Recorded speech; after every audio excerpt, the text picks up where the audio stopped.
Lisa watches 7-year-old Jake position himself in the backyard, his small hands cupped and ready. Mike winds up for a real throw, a father's throw. The kind that says, "I believe you can handle this. Not so hard, honey." The words fly out of Lisa's mouth before she can stop them. Mike's arm freezes mid-motion. Jake's shoulders deflate like a punctured balloon. The throw becomes a gentle lob that drifts lazily through the air. Jake catches it easily, but his face shows no pride, just confusion.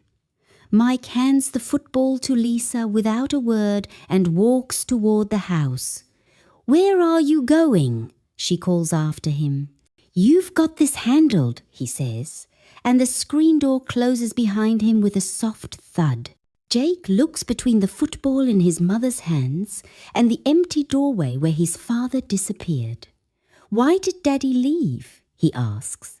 Lisa doesn't know how to answer because she doesn't yet understand what just happened. She thought she was helping. She thought she was protecting her son from getting hurt. But standing there in the sudden quiet of their backyard, holding a football that feels heavier than it should, she realizes she just conducted an entire interaction that nobody asked her to direct. This is the moment that changes everything for thousands of families across America. You know that feeling when you realize you've been fixing something that wasn't actually broken? When you discover that your helpful suggestions have become a constant background hum of correction? Lisa is about to learn that her marriage isn't struggling because Mike doesn't know how to be a good father. Her marriage is struggling because she's trying to be the conductor of a symphony that already has a perfectly good musician playing his own instrument. The pattern starts innocently enough. Mike reads bedtime stories with funny voices that make the boys giggle uncontrollably. "Use your normal voice, honey," Lisa suggests from the doorway. They need to settle down for sleep. The laughter stops. The boys' eyes dart between their parents. Mike closes the book and kisses them goodnight, his voice flat and normal.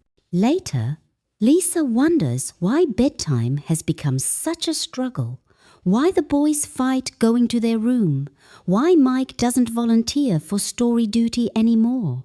Here's what Lisa doesn't understand yet. Every time she improves Mike's interaction with their children, she's teaching them something devastating.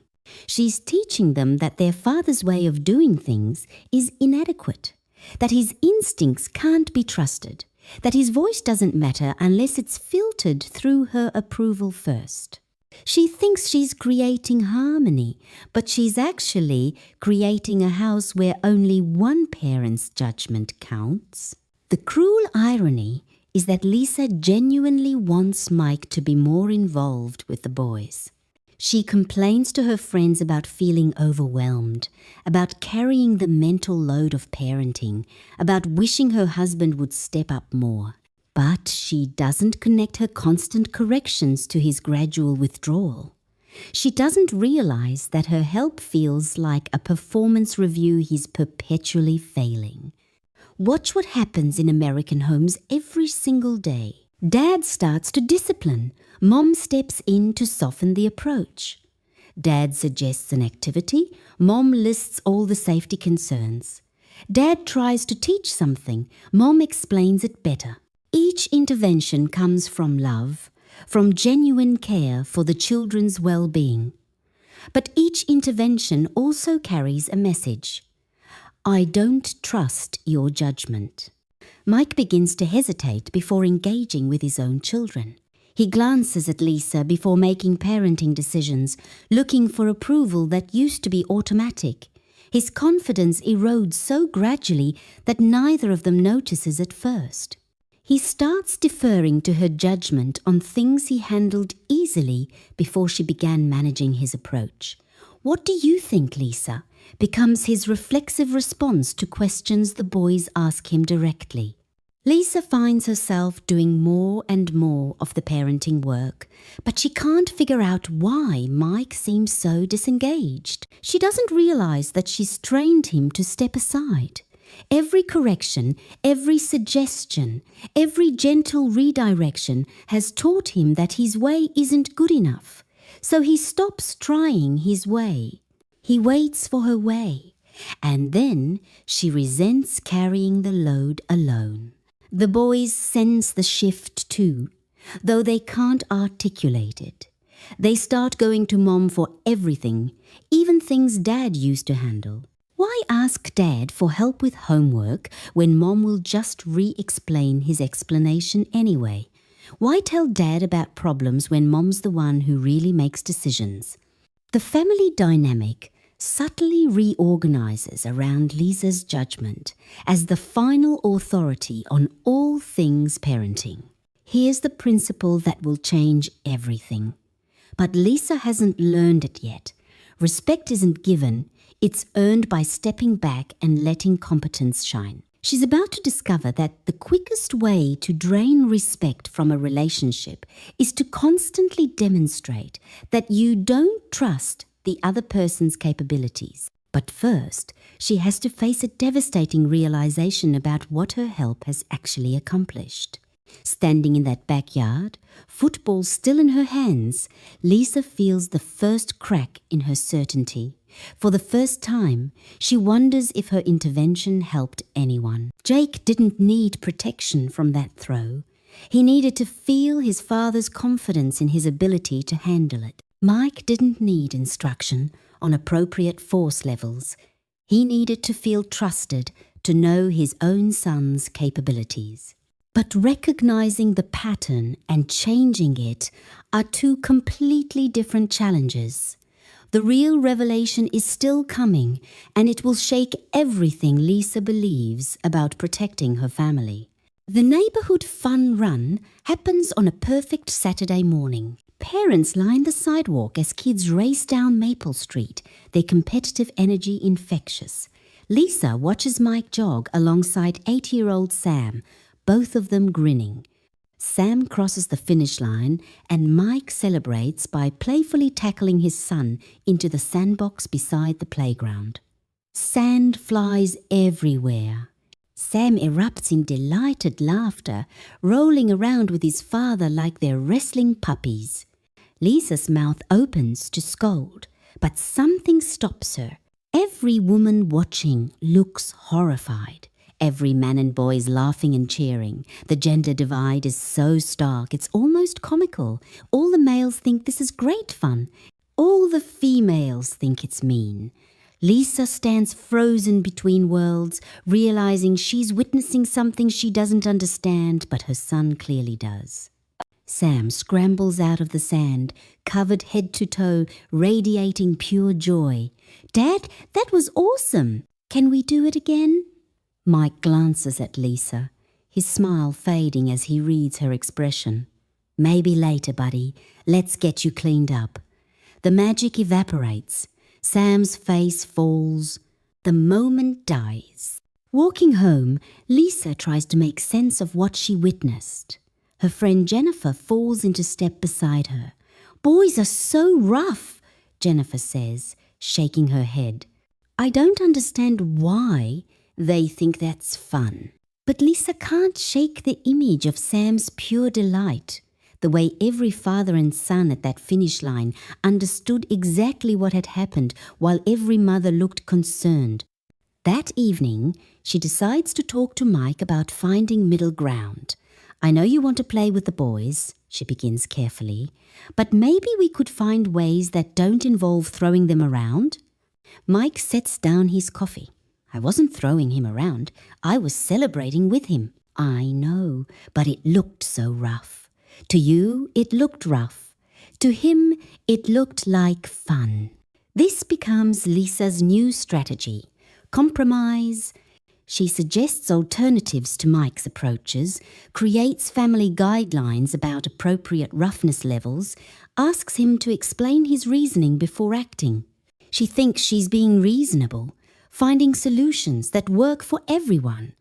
But Mike's enthusiasm continues to dim. Each conversation feels like a negotiation where his instincts are the opening bid in a process designed to talk him down to something safer. The boys sense the shift. They start performing for Lisa's approval instead of enjoying their father's attention. When Mike suggests a bike ride, Jake immediately looks to his mother. "Is that okay, Mom?" When Mike offers to help with homework, Sam asks, "Should we wait for Mom to check it?" Mike becomes a junior partner in his own parenting decisions, always seeking clearance for activities he used to initiate confidently. Lisa tells herself, this is better, more democratic, more thoughtful, but she can't ignore the growing distance in Mike's eyes or the way he defers to her judgment on decisions he never questioned before. "What do you think we should do about Sam's grades?" he asks, during a conversation where he used to share his own ideas first. "Should I talk to Jake about what happened at school?" In situations where he used to act on his own parental instincts. The breaking point comes on a Tuesday night when the twins break curfew by 20 minutes. Lisa hears Mike's voice in the kitchen, firm and clear. "Here's what's going to happen, boys.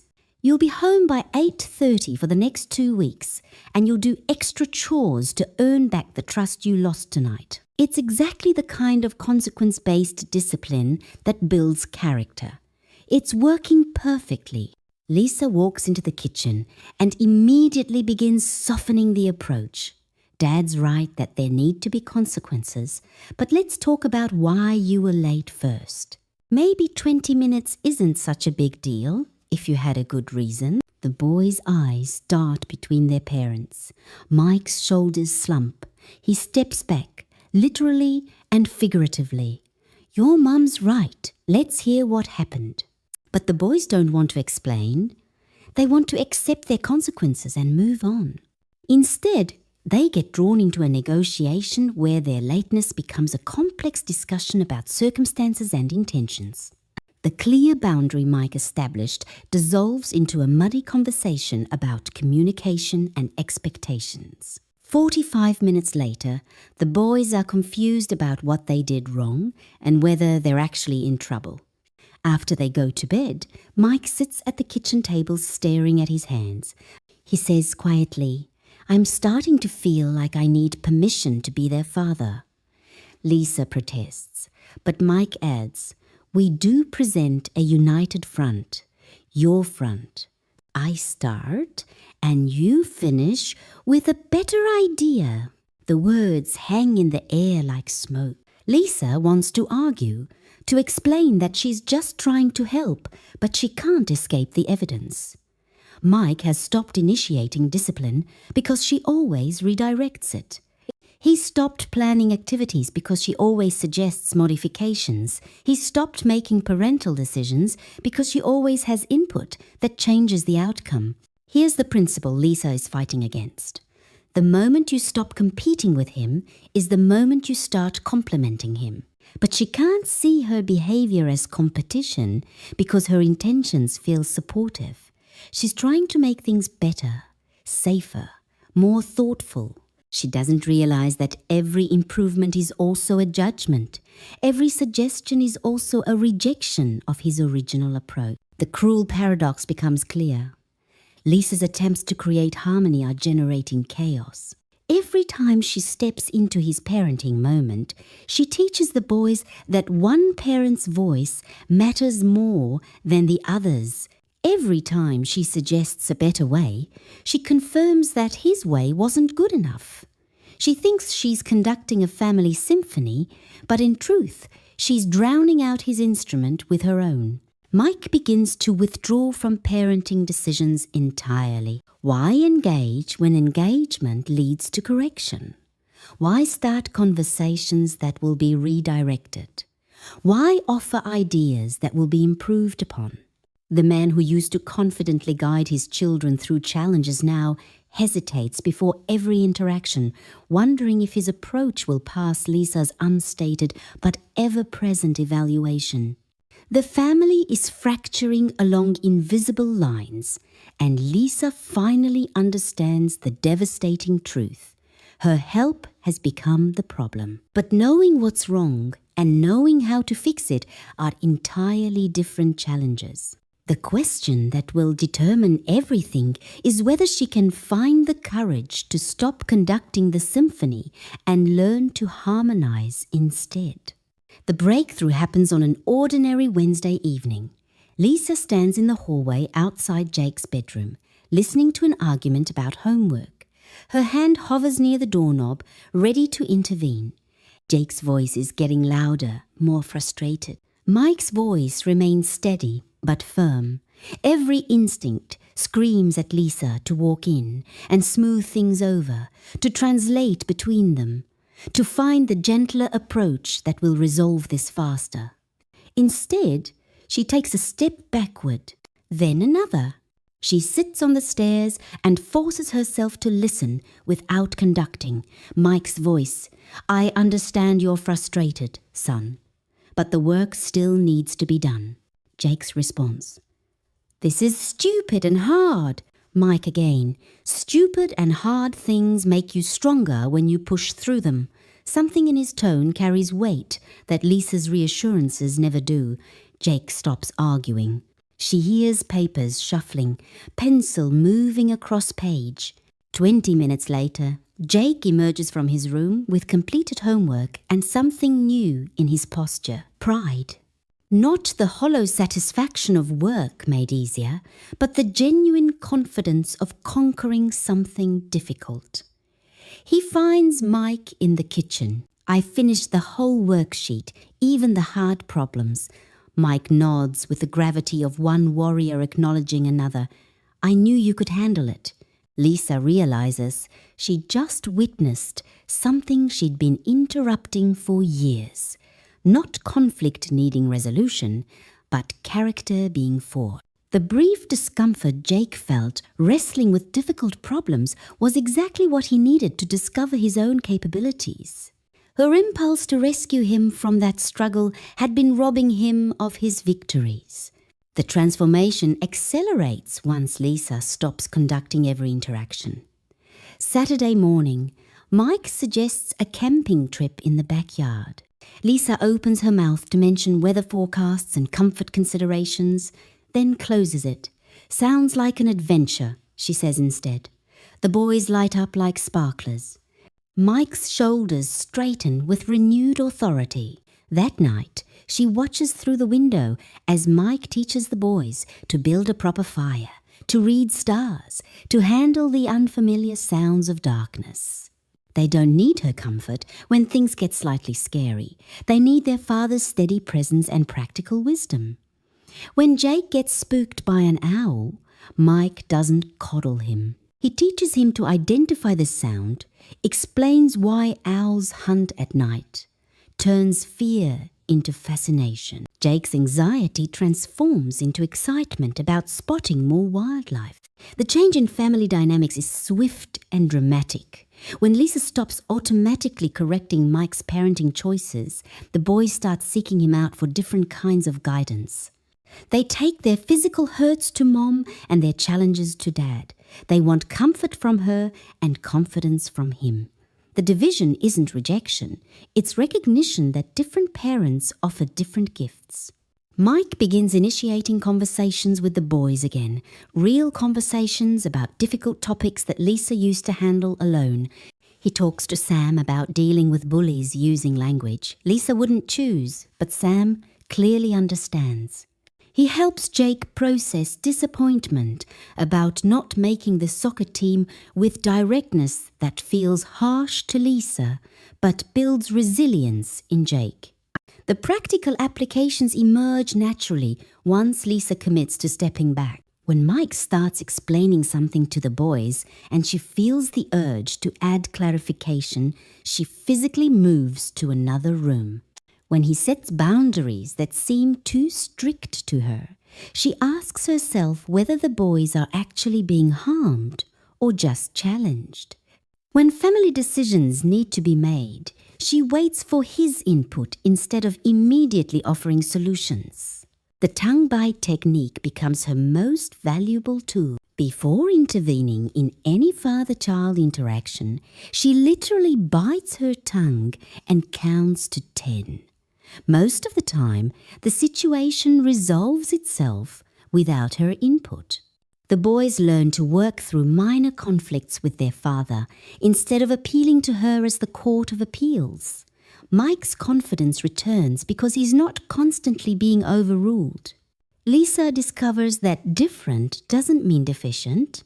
Mike's approach to bedtime involves less cuddling and more boundary setting, but the boys fall asleep faster and wake up less frequently in the night. His method of handling sibling conflicts includes letting them work things out more independently, but they learn to resolve disputes without running to parents every time. His style of encouragement focuses on effort and improvement rather than comfort and reassurance. But the boys develop genuine self-confidence instead of depending on external validation. The most profound change happens in Lisa's marriage. Mike stops asking permission for parenting decisions. He suggests family activities with enthusiasm instead of tentative hope. He disciplines with confidence instead of glancing at Lisa for approval. The partnership becomes genuine collaboration instead of Lisa managing Mike's participation. Their friends notice the difference immediately. Mike seems so much more engaged with the boys, Jennifer observes. Lisa smiles, knowing the truth. Mike was always engaged. She was just drowning out his voice with her own. When she finally stopped trying to improve his parenting, his natural competence could shine. The boys' respect for both parents grows exponentially. They don't love Mike less because Lisa criticizes him less. They respect him more. They don't need Lisa less because she defers to Mike more. They appreciate her differently. The family becomes a true partnership where each parent contributes unique strengths instead of Lisa being the primary parent and Mike being her supervised assistant. Here's the final truth that transforms everything. Stop trying to sing his part better than him. Start learning to harmonize with the voice he already has. Marriage isn't a solo performance with backup vocals. It's a duet where both voices matter, where the beauty comes from blending different strengths rather than one person carrying the entire melody. One Sunday afternoon, Mike suggests teaching the boys how to wash the car. Buckets of soapy water splash everywhere. Lisa nearly interrupts to remind them about streaks and rinsing, but she stops. The boys end up soaked. The car only half clean, but their laughter echoes down the street. It wasn't efficient, but it was unforgettable. Another evening, the family plays a board game. Mike bends the rules to keep the younger twin engaged. Lisa's instinct is to correct him about fairness, but she notices the sparkle in their son's eyes. Sometimes bending the rules isn't cheating, it's choosing connection over perfection. Even something as ordinary as grocery shopping can become a turning point. Mike tossed 2 extra boxes of cookies into the cart, something Lisa would usually veto. But this time, she let it go. That night, those cookies became a dessert bar the kids still talk about weeks later. So tonight, when you go home, I want you to find one moment, just one, where your instinct is to step in, to correct, to improve. And in that moment, don't. Bite your tongue, step back, trust his voice, let him finish his own sentences. Allow him the space to lead, to guide, to parent in his own way. Because here's the truth. Your family doesn't need a better version of him filtered through your judgment. Your family needs both of your authentic voices blending into harmony instead of competing for dominance. The symphony you've been trying so hard to conduct already knows how to play beautifully if you'll only stop waving the baton. So try it tonight. Tomorrow, the next time that moment comes. And watch how not only your partner, but your entire family begins to breathe easier, laugh louder, and grow stronger. Let them breathe, let them shine, and you just might discover that you do too.